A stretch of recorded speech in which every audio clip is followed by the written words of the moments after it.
প্রত্যেকটা পরিবর্তনের জন্য এই নতুন ভাবে অর্থনৈতিক ব্যবস্থা গড়ে তোলার জন্য আমরা ভাবছিলাম যে পরবর্তীতে 24 পরবর্তী যে সরকারকে একজন ইকোনমিস্টকে আমরা দেশের দায়িত্ব দিয়েছি, নোবেলজয়ী ইকোনমিস্টকে, আমরা ভাবছিলাম যে উনি এই উদ্যোগগুলো নেবেন, কিন্তু দেখা গিয়েছে ইস্টাবলিশমেন্টের চাপে উনি নিজেই আত্মসমর্পণ করেছেন।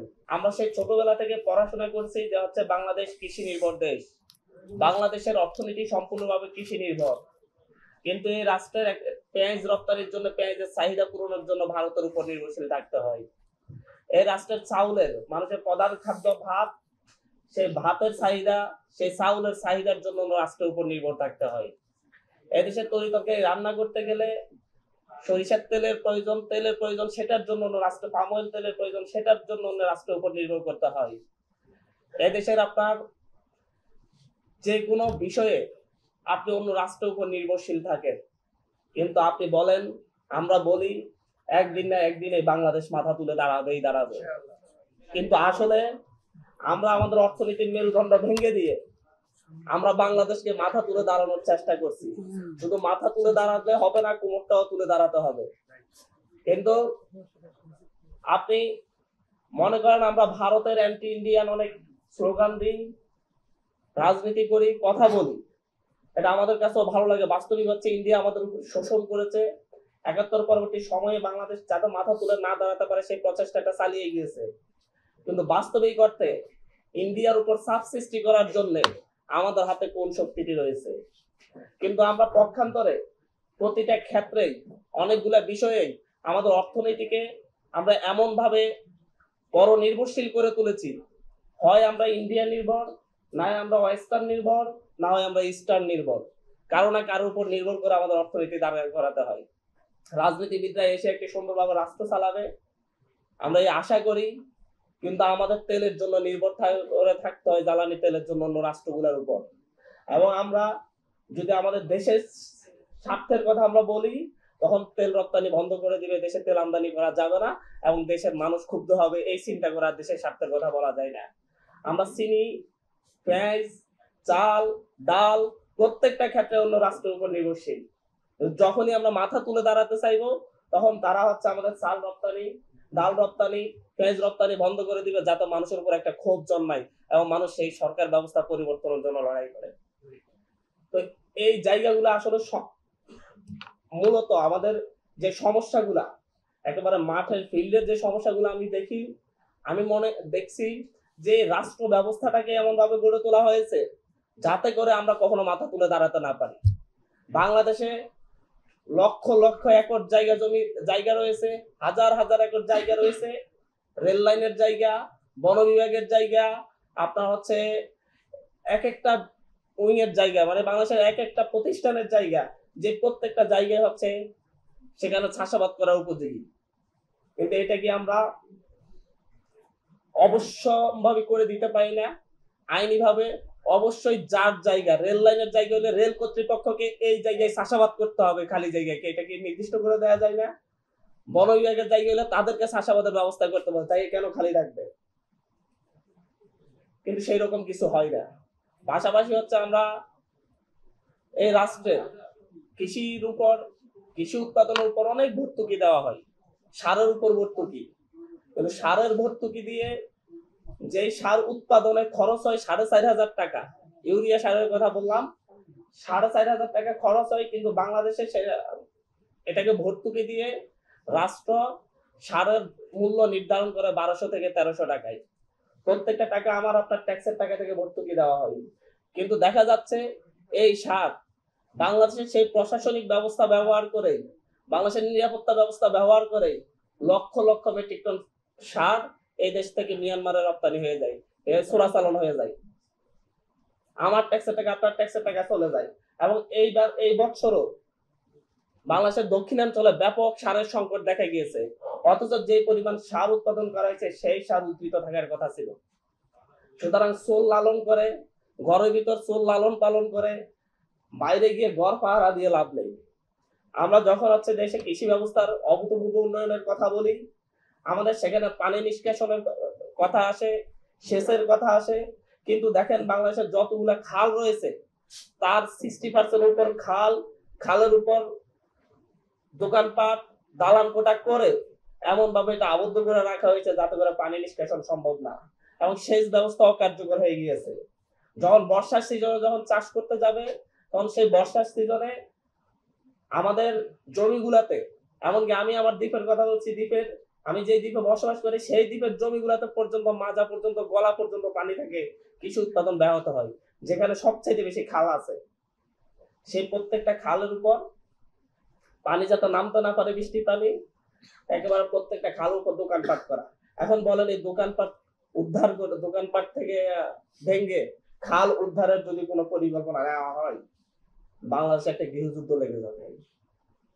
বাস্তবিকতা শেখ হাসিনার পলায়ন নিয়ে আওয়ামী লীগের সাথে গৃহযুদ্ধ লাগে নাই, কিন্তু বাস্তবিকতা যদি খাল নদী পুনরুদ্ধারের জন্য কোনো কর্মসূচি কোনো সরকার নেয়, নিশ্চিতভাবে গৃহযুদ্ধ লাগবে। কারণ প্রত্যেকটা প্রভাবশালী মানুষই এই খালগুলা দখল করে রেখেছে, এবং যারা খাল দখল করেছে, খাল দখল করে দোকানপাট করেছে, বিল্ডিং করেছে, এরা প্রত্যেকে হয় এলাকার মেম্বার, না হয় চেয়ারম্যান, না হয় এমপি, না হয় মন্ত্রী, এবং এরা কখনো সেই খালগুলো উদ্ধার করতে দিবে না। কৃষির আপনি বিপ্লব ঘটাবেন কিভাবে, কিভাবে পরিবর্তন হবে? এই পরিবর্তনের জন্য আপনার হচ্ছে বাংলাদেশে, সেদিন কথা বলছিলাম যে হচ্ছে আওয়ামী লীগ আমলে কৃষি যন্ত্রপাতি বিতরণের জন্য, বিনামূল্য বিতরণের জন্য কয়েক হাজার কোটি টাকা বরাদ্দ করা হয়েছিল, এবং তার মধ্যে থেকে প্রায় 4,500 ট্রাক্টর কিনা হয়েছে। তার মধ্যে একটা ট্রাক্টরও কৃষকদের কাছে পৌঁছাই নাই, এবং এগুলা কিনার আগে পুরো ফান্ড চলে গিয়েছে। এবং এটা আওয়ামী লীগের সময়ে, আওয়ামী সরকার ক্ষমতায় থাকাকালীনই তখন এই প্রজেক্টটা পরে বন্ধ করে দিতে বাধ্য হয়েছে এই দুর্নীতির কারণে। কিন্তু এটার কোনো বিচার হয় নাই, তখনও বিচার হয় নাই, এখনো বিচার হচ্ছে না। বাংলাদেশ সব সময়, আপনি বলেন বাংলাদেশকে সব সময় কিভাবে বাংলাদেশের অর্থনীতি দাঁড়াবে না, কিভাবে এই দেশ দাঁড়াতে পারবে না, সেভাবেই, সেই নিয়মেই 71 পরবর্তী সময়ে এই রাষ্ট্রের প্রত্যেকটা অর্গান তৈরি করা হয়েছে। নির্বাচন কমিশন বলেন, কিংবা হচ্ছে দুর্নীতি দমন কমিশন বলেন, কিংবা হচ্ছে কৃষি কমিশন বলেন, কিংবা হচ্ছে শিক্ষা কমিশন বলেন, যতগুলা কমিশন হয়েছে প্রত্যেকটা কমিশনই আগামী 50 বছর 100 বছরে যেন বাংলাদেশ দাঁড়াতে না পারে সেইভাবে গড়ে তোলা হয়েছে। এবং যার ফলে রন্ধ্রে রন্ধ্রে এমন আমলাতন্ত্রের এমন ব্যবস্থা করে, আমলাতন্ত্র এমন ভাবে গড়ে তোলা হয়েছে, এই বাংলাদেশের কোন একজন সরাসরি কোন একজন কৃষক রাষ্ট্রের কোন সুযোগ সুবিধা সরাসরি গ্রহণ করতে পারবে না। যদি সরাসরি গ্রহণ করতে, তাকে 100 ধাপ যোগাযোগ করে, মানে তার মধ্যস্থতা কৃষক পর্যন্ত সুযোগ সুবিধা, রাষ্ট্রের সুযোগ সুবিধা পৌঁছাইতে আরো 100টা ধাপ পার করতে হয়। এই রাষ্ট্রের কিভাবে মাথা তুলে দাঁড়াবে? আমরা বলছিলাম 24 পরবর্তী সময়ে এ রাষ্ট্রের প্রতিটা ক্ষেত্রেই আমূল সংস্কারের কথা বলছি, আমূল পরিবর্তনের কথা বলছি, কিন্তু বাস্তবিক অর্থ হচ্ছে বাংলাদেশের যে ইস্টাবলিশমেন্ট গুলা রয়েছে, আমি সবসময় বাংলাদেশের যে ইস্টাবলিশমেন্ট গুলা রয়েছে, তারা নতুন কোন ধারণার সাথে, নতুন কোন পরিবর্তনের সাথে নিজেদেরকে মানায় নিতে পারে না, মানায় নিতে পারবে না, তারা মনে করে, চেষ্টাও করে না।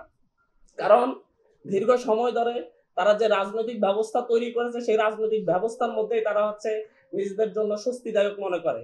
এবং আমরা যখনই এটা পরিবর্তনের কথা বলি, আমরা যদি এখন বলি যে হচ্ছে একটা কৃষকের কাছে কৃষি পণ্য কিভাবে পৌঁছাবে, সরকার সর্বোচ্চ গেলে এর মাঝখানে 4টা-5টা লেয়ার থাকতে পারে, বেশি থাকতে পারবে না। তাহলে আপনার দেখা যাবে যে হচ্ছে রাষ্ট্র আমলাতন্ত্রের মধ্যে ঝামেলা লেগে যাবে। কালকে থেকে এনবিআর হয়েছিল না, এনবিআর একটা পরিবর্তনের কথা বলার পরে, সংস্কারের কথা বলে এনবিআর যে ধুন্ধুমার কাণ্ড ঘটেছে, দেখবেন যে পুরো আমলাতন্ত্রের মধ্যে ধুন্ধুমার কাণ্ড ঘটে গিয়েছে। যা হচ্ছে কারণ, আপনি মাঝখানে যে আরো 95 জন রয়েছে, 100 টাকা বাজেট হলে 99 জন পার করে তারপর কৃষক পর্যন্ত যায়, তাহলে এই 99 টাকা খাওয়ার লোক তো আছে, এরা তো আর খেতে পারবো না, আপনি 5 জন আনলে কি হবে? এইভাবে মূলত হচ্ছে রাষ্ট্র ব্যবস্থাটাকে আমরা সবসময় পরনির্ভরশীল করে তুলছি। আমরা বলি ইন্ডাস্ট্রিয়ালিস্ট, মানে বাংলাদেশে ইন্ডাস্ট্রিয়ালাইজেশন করতে যাচ্ছি।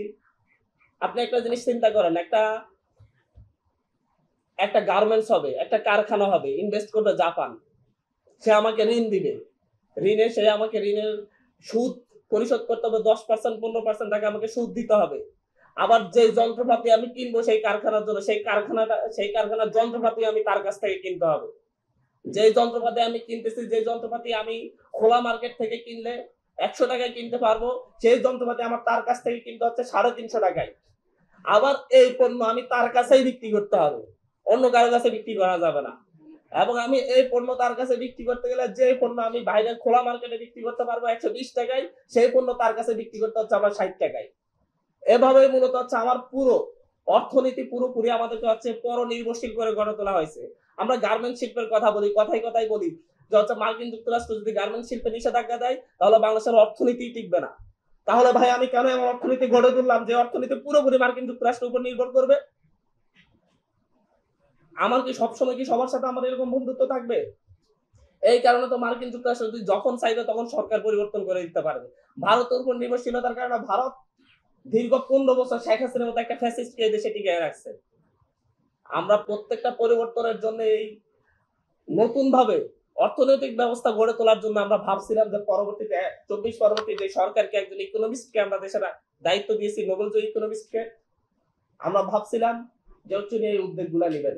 কিন্তু দেখা গিয়েছে ইস্টাবলিশমেন্টের চাপে উনি নিজেই আত্মসমর্পণ করেছেন এবং সে আগের ধারাবাহিকতার উপর, সে আগের অর্থনৈতিক ব্যবস্থার উপর, আগের রাজনৈতিক ব্যবস্থার উপর, আগের সামাজিক ব্যবস্থার উপর, আগের আমলাতান্ত্রিক ব্যবস্থার উপর আমাদেরকে ফেলে দিয়ে চলে যাচ্ছেন।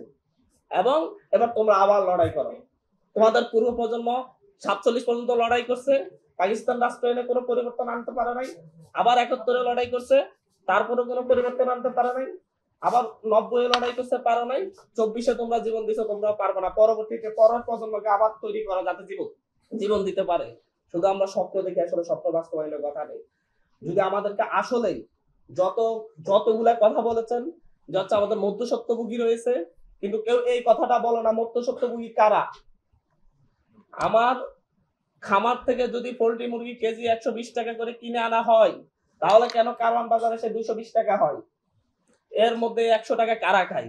এই কারা কারা কোশ্চেনটা করার জন্য কেউ কোশ্চেন করে না। বলো যে মধ্যস্বত্বভোগী, এদেরকে বন্ধ করতে হবে যাতে মধ্যস্বত্বভোগী না থাকে। আর ভাই মধ্যস্বত্বভোগী কারা? এই প্রত্যেকটা পলিটিক্যাল পার্সন, প্রত্যেকটা এস্টাবলিশমেন্ট, প্রত্যেকটাই হচ্ছে প্রশাসনিক ব্যবস্থা। পুলিশ মানে রাষ্ট্রের যতগুলো ব্যবস্থা আছে, যতগুলো অর্গান আছে, এই প্রত্যেকটা অর্গানই এই মধ্যস্বত্বভোগী।